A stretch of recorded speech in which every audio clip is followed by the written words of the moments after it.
buenos días. Vamos a contestar preguntas de ustedes el día de hoy.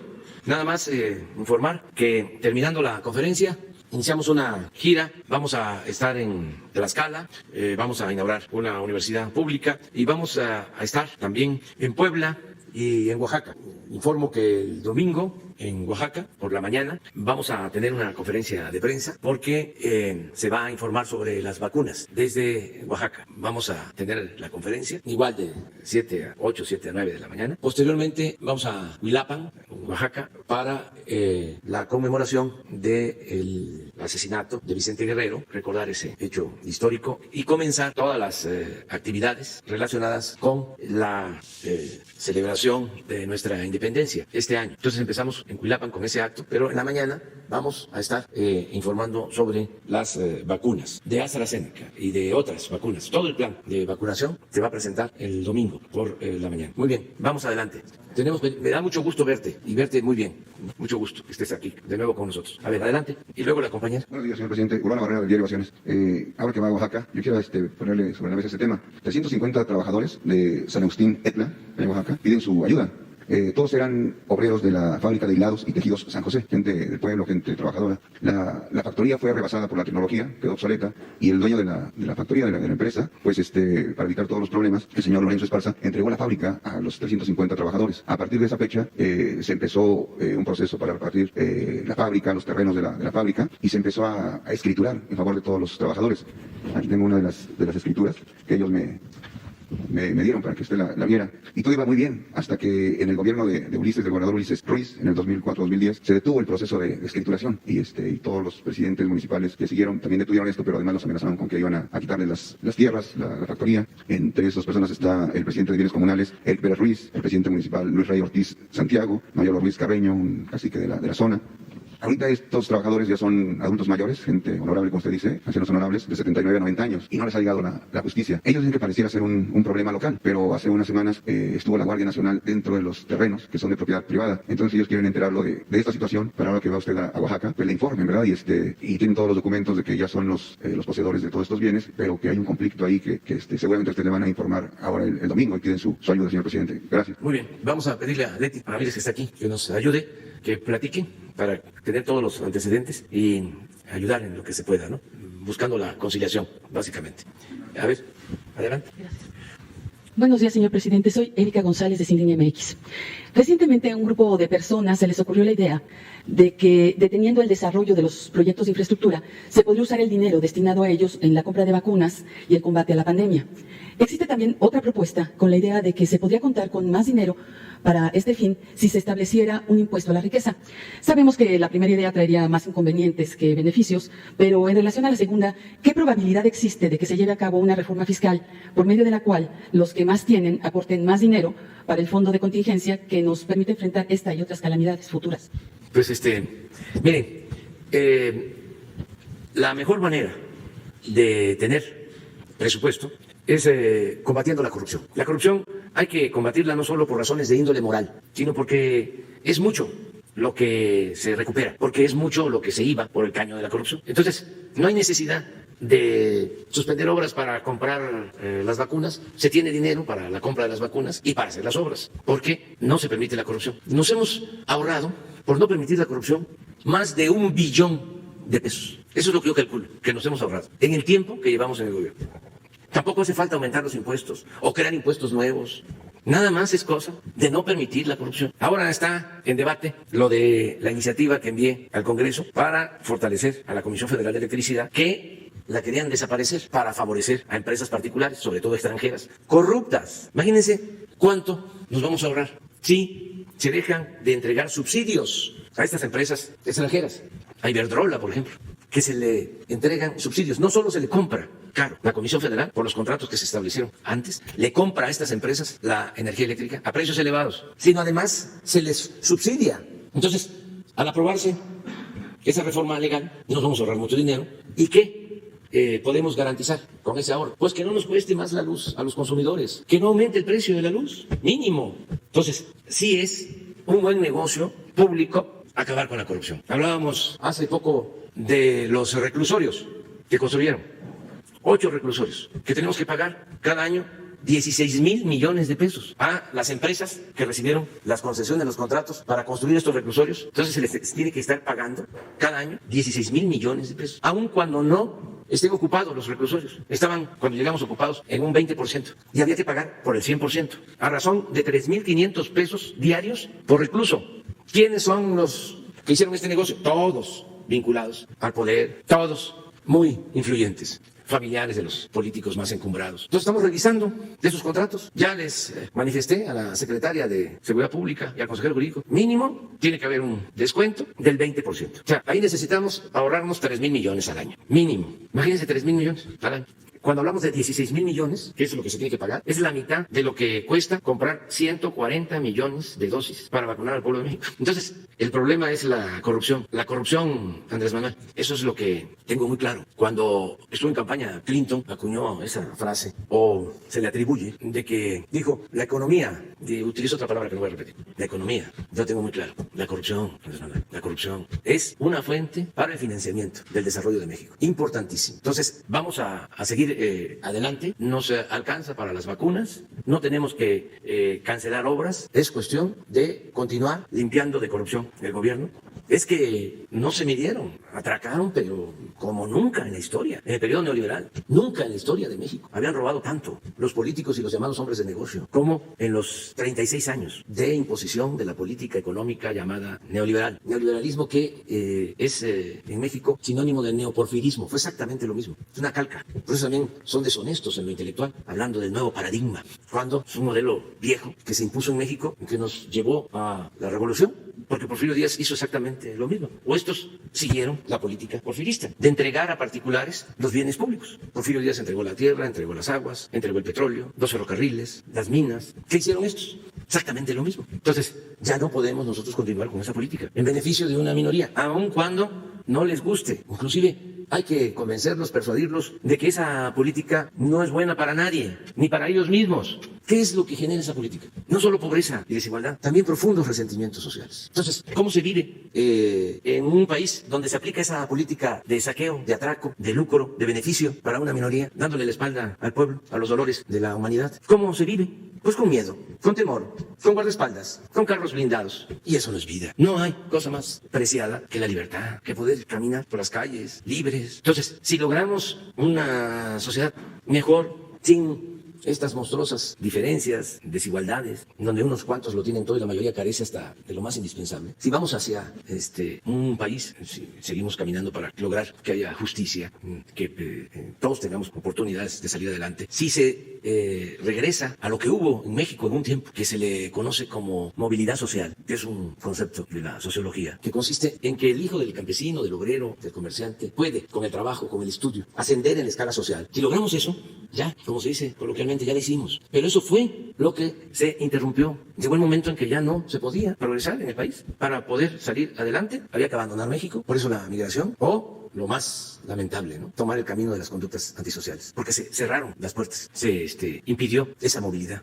social. Entonces, nuestra aspiración es, vamos a acabar con la corrupción, porque eso nos va a permitir que haya movilidad social y que de manera honrada, sin caer en la ilegalidad, podamos salir adelante, todos. Y nada de que, como también quisieron los neoliberales establecerlo, el dicho según el cual el que nace pobre va a morir pobre. No, eso es inaceptable. O desde que el mundo es mundo, sí, hay ricos y hay pobres, y confórmate. Esa es tu suerte, así te tocó vivir. No, ese es el concepto conservador. No, se puede salir adelante. Claro, para eso, pues, tiene que haber acceso a la educación para todos, y al bienestar, y al trabajo, y a un salario justo. Y todo eso es posible en nuestro país, porque, afortunadamente, México es un país con muchos recursos naturales, con muchas riquezas, a pesar de que nos han saqueado por siglos. Y vivimos en una circunstancia también muy favorable. ¿Cómo se va a consolidar económicamente América del Norte con relación al avance de otras regiones, de Asia, por ejemplo? ¿Cómo se consolida esta región? Pues con México, con nuestro país. México es la bujía para el desarrollo, para el crecimiento económico de América del Norte.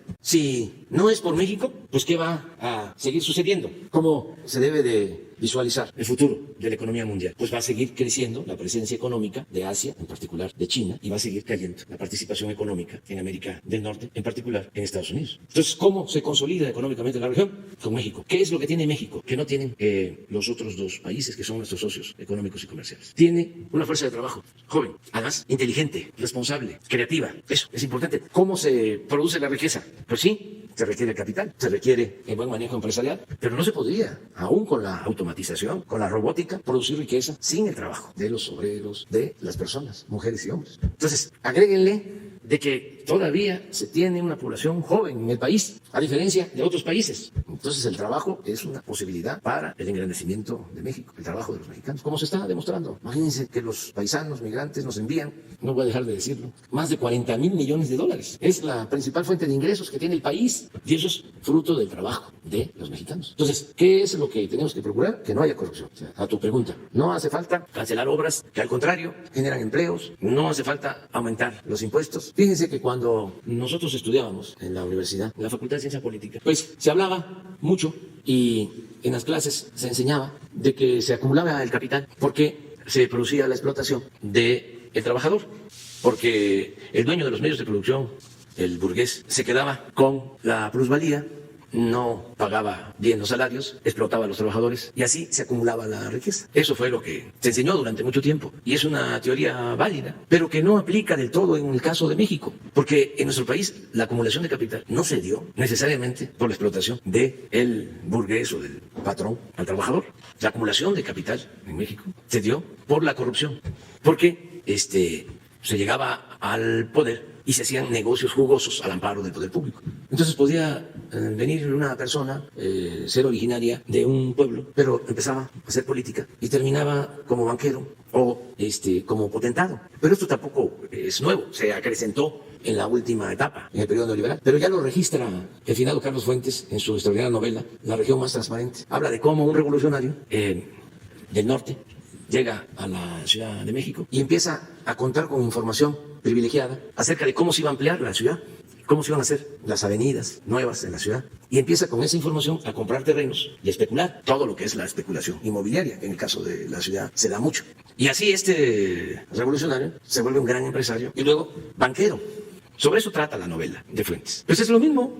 No es hacer a un lado el marxismo, es decir, no es válido lo de la lucha de clases o lo de la acumulación del capital o lo de la plusvalía, no, sino que el caso de México es algo especial. Y hace 2 días aquí comentábamos que nunca se atendió así. De los pocos escritores que se ocuparon del tema, pues don Jesús Silva Gerso, pero el abuelo del actual, así, aclararlo bien, decía don Jesús Silva Gerso, él había estado cuando el general Cárdenas llevó a cabo la expropiación petrolera y decía que la política se había convertido en uno de los más lucrativos negocios. Estamos hablando de los años 40. Decía, y el peor de los males es que los corruptos, los políticos corruptos, no pierden ni siquiera su respetabilidad. También por ese tiempo, don Daniel Cosío Villegas escribió un buen ensayo que se llama La crisis de México. Es un texto extraordinario, también por los años 40. Y decía ya don Daniel que lo que había tronchado, así, con esas palabras, la vida pública en la revolución, era sin duda el predominio de la corrupción. Pero muy pocos. Luego se olvidó el tema. Y hubo como un pacto de silencio. Ni en el discurso, ni en los medios menos. Los medios fueron tomados precisamente para fomentar la corrupción y garantizar impunidad. No todos, desde luego, ¿no? No se puede generalizar. Pero pues es muy interesante el tema. Buenos días, señor presidente. Julio Mar Gómez, de Medios Digitales del Pacífico, de Baja California Sur.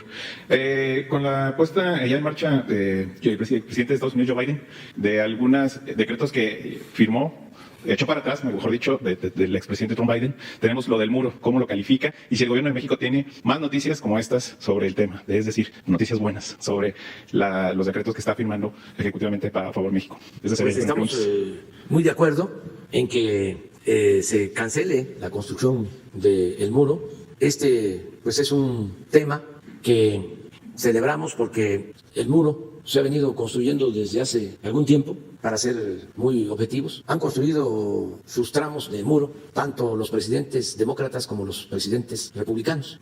Casi todos hicieron sus tramos de muro. Y ahora el presidente Biden decide que ya no va a construir muro en la frontera. Entonces es un hecho histórico, porque si tenemos la gráfica, van a ver cómo se fueron construyendo kilómetros, ¿no?, de muro. Desde luego, es muy grande nuestra frontera. Son 3.108 kilómetros, 3.180 kilómetros. El otro día pusieron George Clinton y en la gráfica, y esa fue la nota del Reforma, del Universal. Pero así se han comportado, ¿no?, en kilómetros. Clinton construyó 62 kilómetros, Bush 485, aquí se van acumulando, ¿no? 62 más 485, 547. Obama 138, 685, y Trump 240, total 925. Millas, 1.488 kilómetros, de 3.180. Pero ya el presidente Biden ha dicho que se cancela la construcción. Entonces, sí es una muy buena decisión. La política migratoria, el compromiso de regularizar la situación de migrantes. Nos importa mucho el que se cumpla ese compromiso para que se regularice la situación de nuestros paisanos que viven y trabajan en Estados Unidos desde hace algún tiempo. Entonces, hay ese compromiso. También un cambio en cuanto a que ya no van a mantener a migrantes esperando su autorización de asilo en nuestro país, sino que van a tenerlos en territorio estadounidense, esperando a que les resuelvan. Nosotros tenemos en México alrededor de 6.000 migrantes esperando que les resuelvan sobre sus asuntos.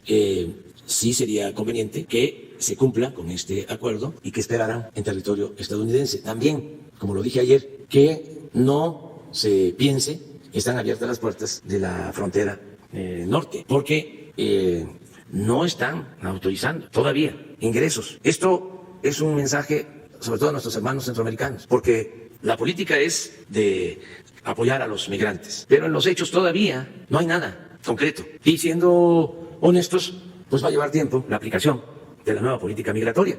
Y no hay que dejarse engañar por los traficantes de personas que estén diciendo vámonos porque ahora que cambió el gobierno en Estados Unidos ya hay paso libre. No, puedo probar, es un asunto penoso, de que siguen deportando migrantes, igual como en la pasada administración. Entonces, poco a poco, despacio. Y yo espero que se resuelvan dos cosas. Primero, que se apoye a los pueblos de los países centroamericanos para que nadie se vea obligado a emigrar. Que la migración sea optativa, opcional, no forzada. Que el que quiera salir, echarse a andar, ir a buscarse la vida a otras partes, lo haga por gusto, no por necesidad. Entonces, eso, los programas de apoyo a Centroamérica, fundamentalmente, porque nosotros estamos haciendo ya lo que nos corresponde, lo propio. También si lo que mandaban, que era muy poco históricamente, con el llamado Plan Mérida, lo quieren enviar a México en programas para el desarrollo, bienvenido.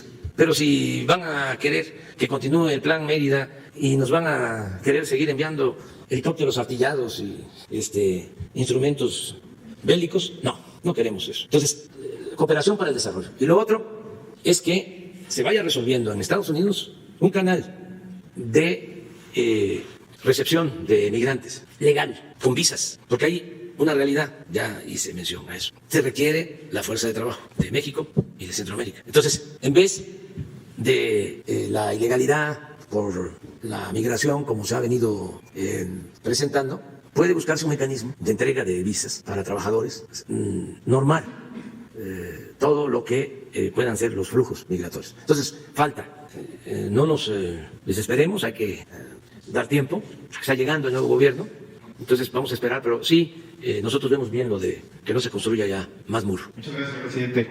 En Baja California Sur se renovarán a través del voto 80 cargos públicos en donde morenistas aún no se ponen de acuerdo y se asumen personalidades que lejos de sumar fracturan más al partido. ¿A esto usted siente la necesidad como líder moral de Morena intervenir para la continuidad de la 4T? Y no solamente me refiero en Baja California Sur, sino en los otros estados que están en contienda también electoral. ¿Habrá algo? Gracias. No voy a intervenir. Porque no me corresponde. Voy incluso a enviar una carta a los gobernadores y a presidentes municipales para que se garantice el voto libre y limpio, elecciones limpias y libres, que no haya injerencia del gobierno en las elecciones, que no se utilice el presupuesto para favorecer a ningún candidato, a ningún partido, que no haya fraudes electorales, que dejemos atrás todas esas prácticas de defraudación electoral, la compra del voto, la entrega de despensas, las amenazas, el relleno de las urnas, el carrusel, del que votaban los finados, del que había más votos que ciudadanos, la falsificación de las actas, el embarazo de las urnas, todo eso que se termine, que el gobierno no intervenga.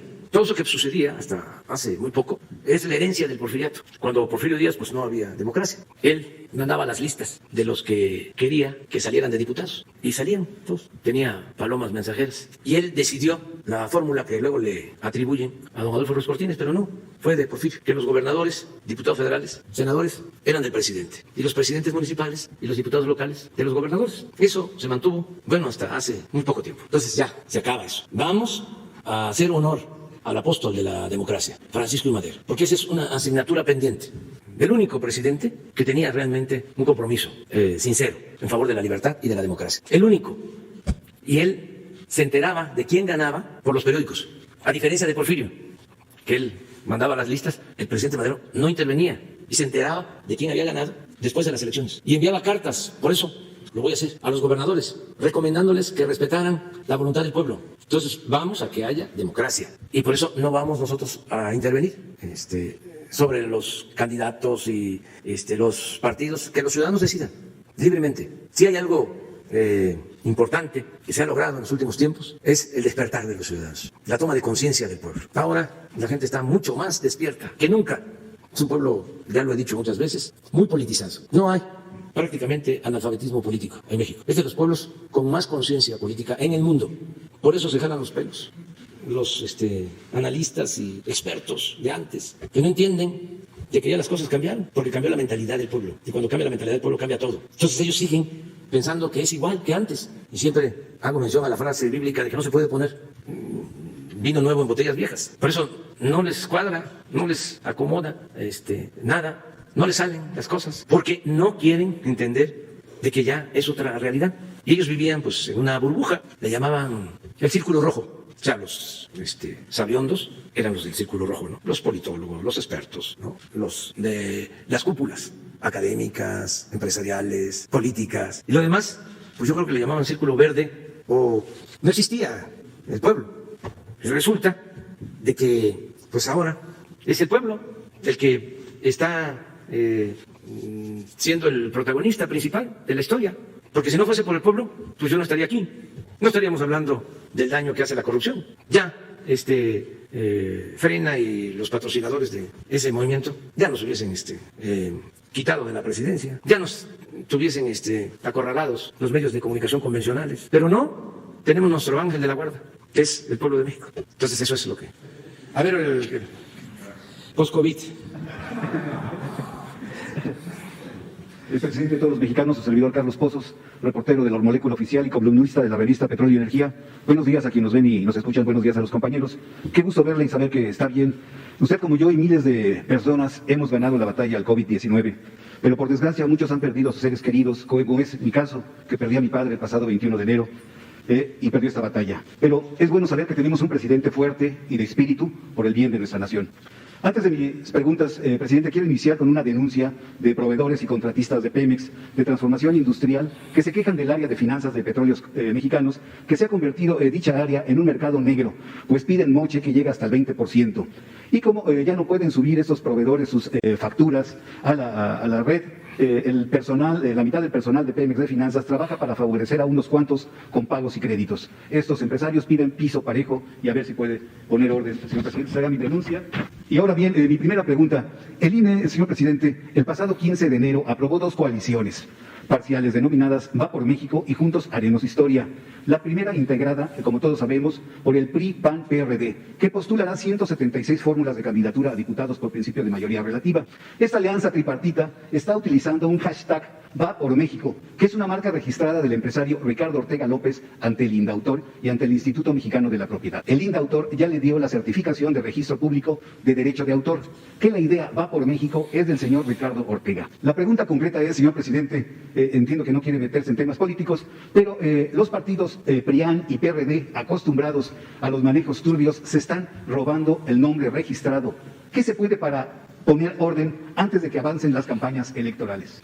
Bueno, ese es un asunto legal, lo tienen que ver en las instancias correspondientes. No voy a opinar sobre eso, por lo mismo. Solo sí decir dos cosas. Primero, pues que te abrazo, te apoyo en lo que has padecido, sobre todo por la muerte, por el fallecimiento de tu papá. Y en efecto, es muy triste lo que está sucediendo por la pandemia, porque muchos no pudieron salir adelante, no pudieron seguir con nosotros, se nos adelantaron. Y también decir, ¿no?, que muchos sí pudimos salir y eso es lo que deseamos, que cada vez haya menos fallecimientos y que podamos resolver el problema. Yo estoy optimista porque ya vamos a tener acceso a la vacuna y eso nos va a proteger. Recientemente empiezan a bajar los casos de contagio, pero todavía tenemos la pandemia. Entonces, repito, abrazarte, como lo hago a todos los que han padecido, han sufrido por la pérdida de sus seres queridos. Y vamos a seguir adelante, tenemos que seguir luchando. Lo otro que quería comentarte es lo de tu denuncia sobre Pemex.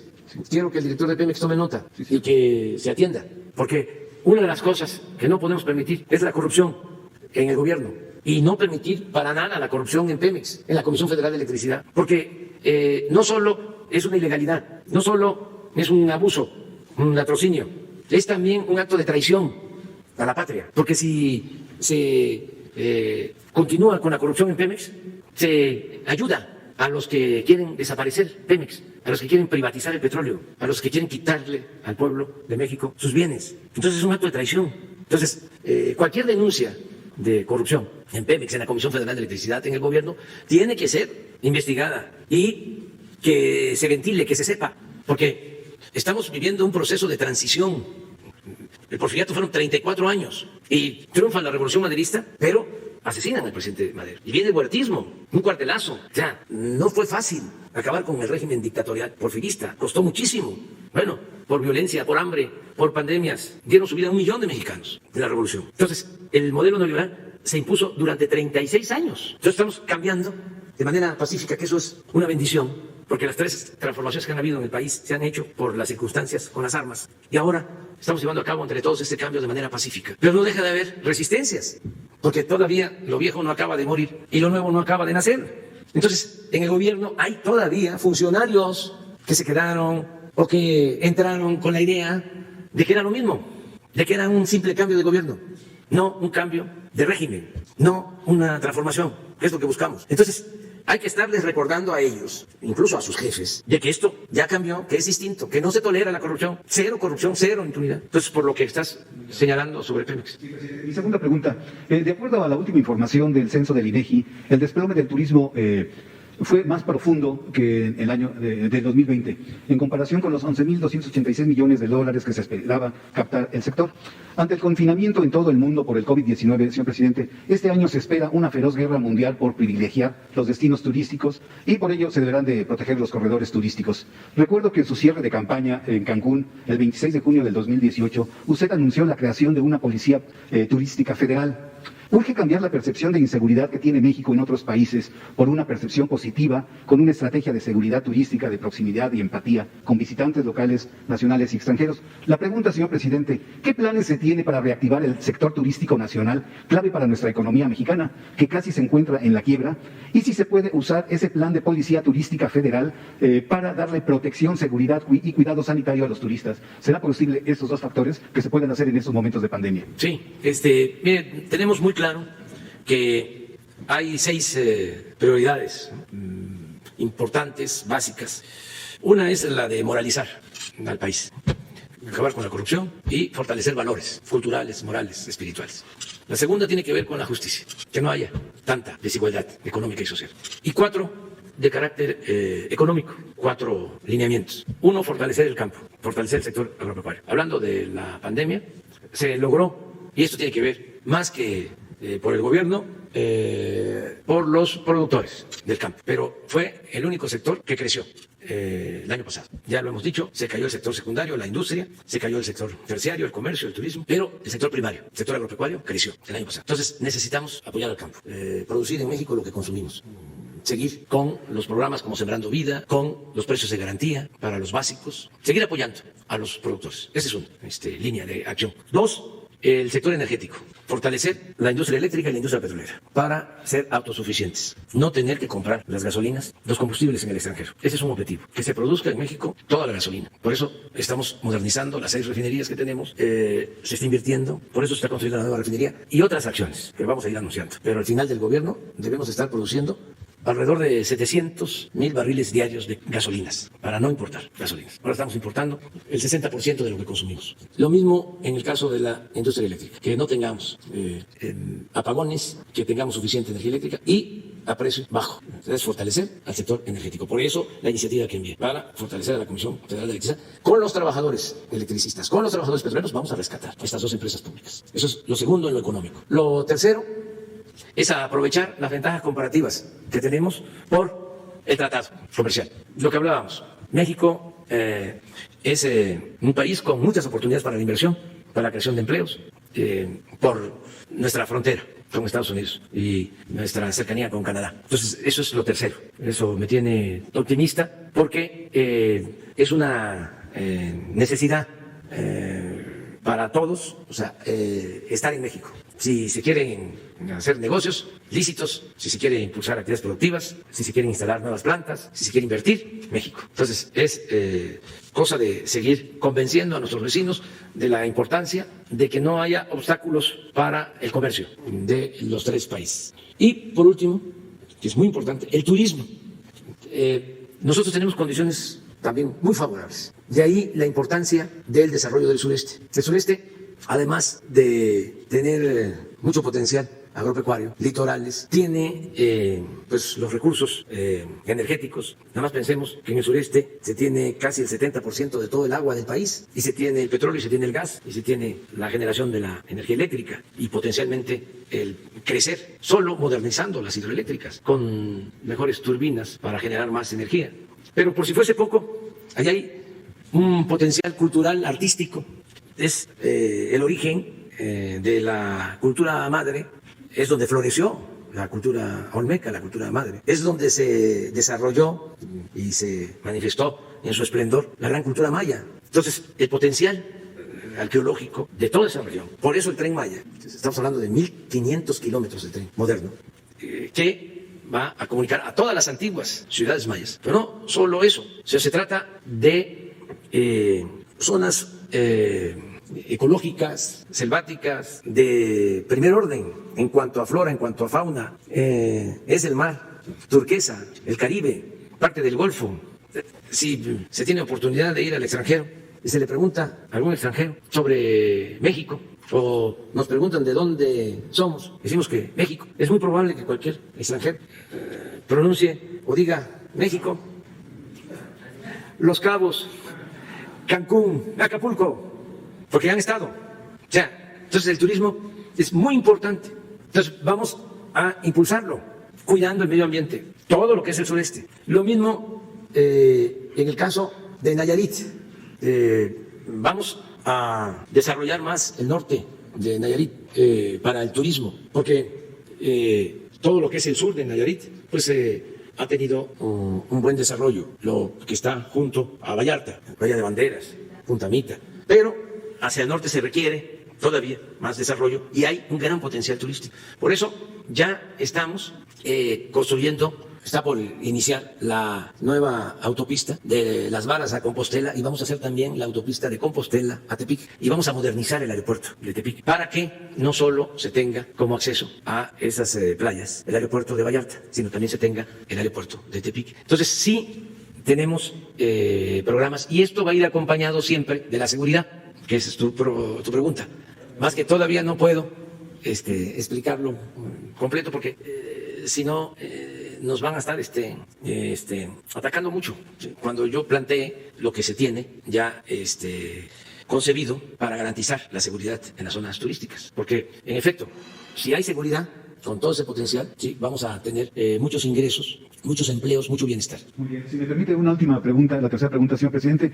El día 15 de enero usted anunció que eliminaría las concesiones de cárceles a privados y que la Consejería Jurídica de la Presidencia actuaría para dar por terminados los contratos en buenos términos.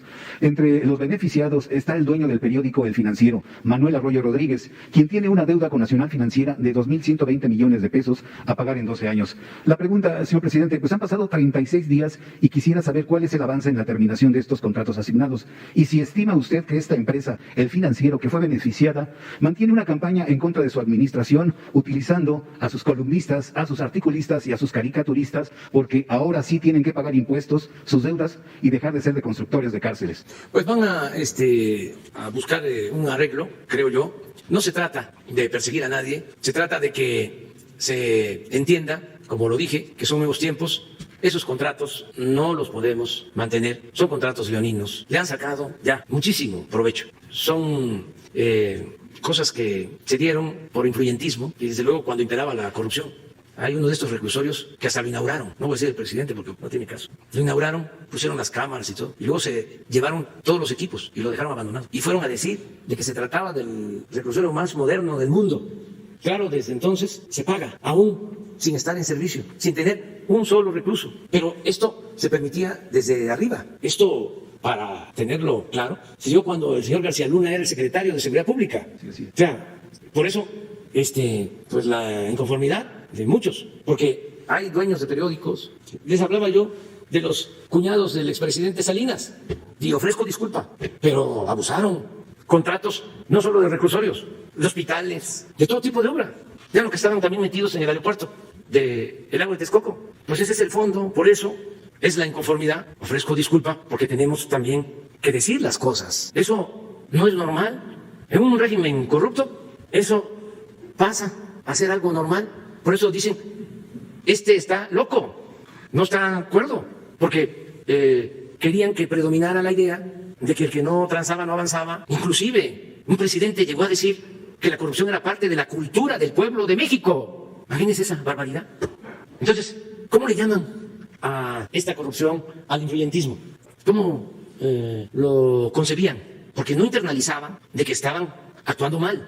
No, eran negocios, business.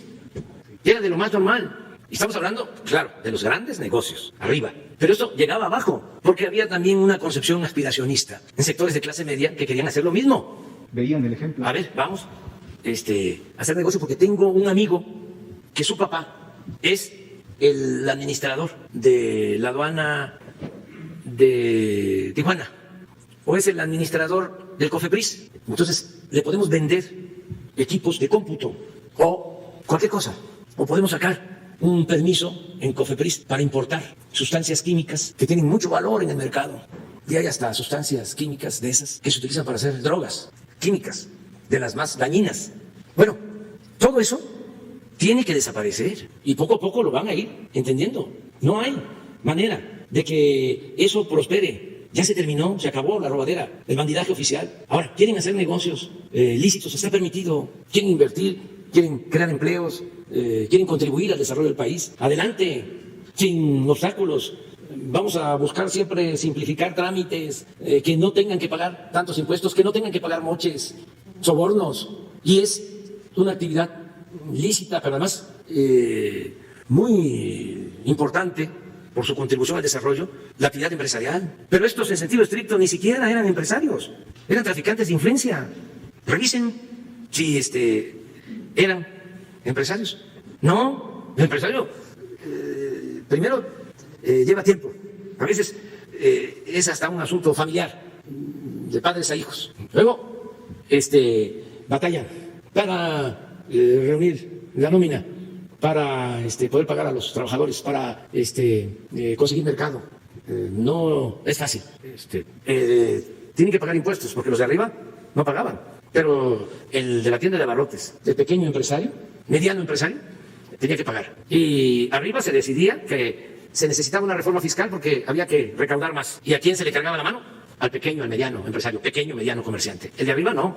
Yo ya no quiero más hablar del tema porque es muy fuerte, pero si yo presento la lista de las empresas que no pagaban impuestos y cuánto se les condonaba, Es indignante cómo obligar al pueblo a pagar impuestos, a contribuir, y los de arriba no pagaban.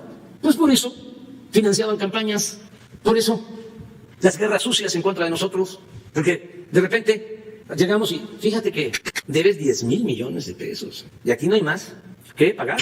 Me acuerdo que le hablé a un empresario de un corporativo extranjero, porque habíamos mantenido una conversación con un grupo de empresarios y le corrí la cortesía de decirle, a lo mejor no te han informado, era un estadounidense, es un estadounidense. Entonces yo no hablo inglés, pero tenía yo un traductor.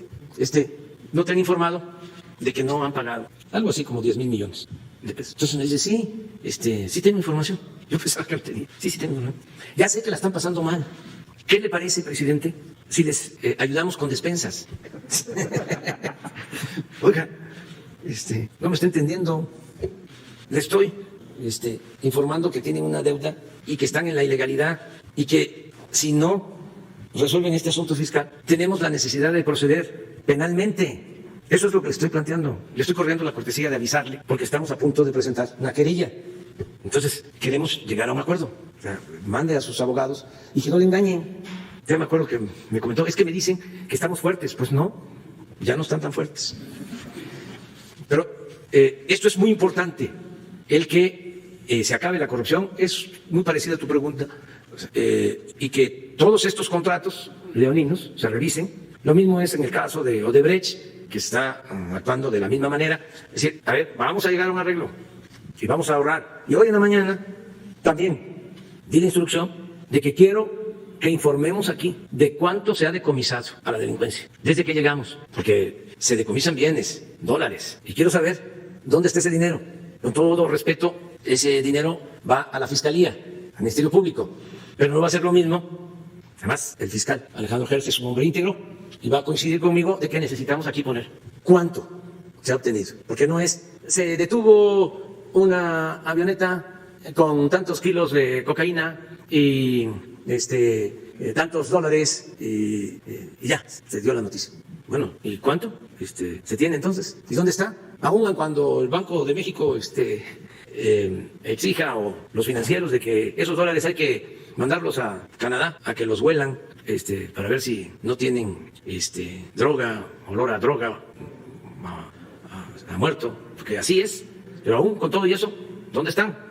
¿Dónde están los dólares? Entonces, esa es la clave de todo, el que no haya corrupción. Entonces, pronto vamos a informar sobre ese tema, de cuánto se ha recogido, cuánto se ha obtenido de estos actos ilícitos de la delincuencia organizada y también de la delincuencia de cuello blanco. Bueno, ya nos vamos, ya, porque ahora vamos a tener el domingo.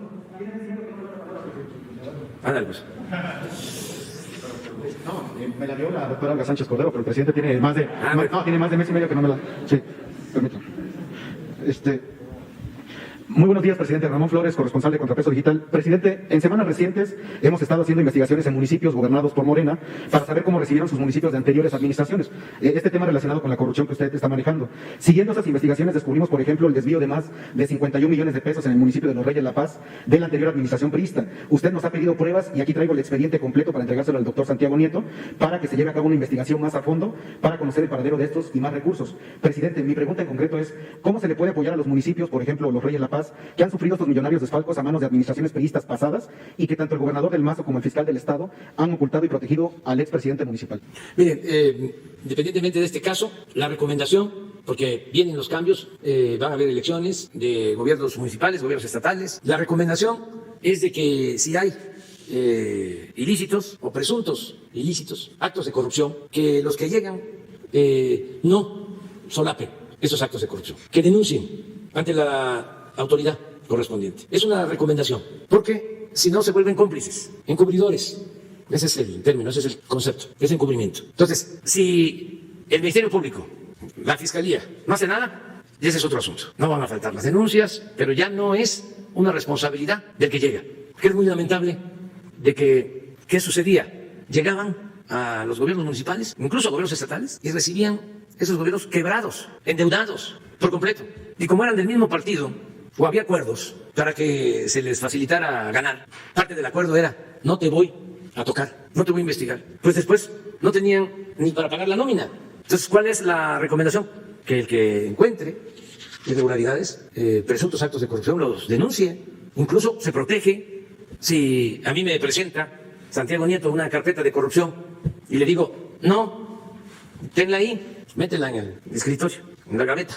Primero, ya Santiago Nieto no me va a respetar, ya no tengo autoridad, porque va a decir, entonces se protege, ¿no?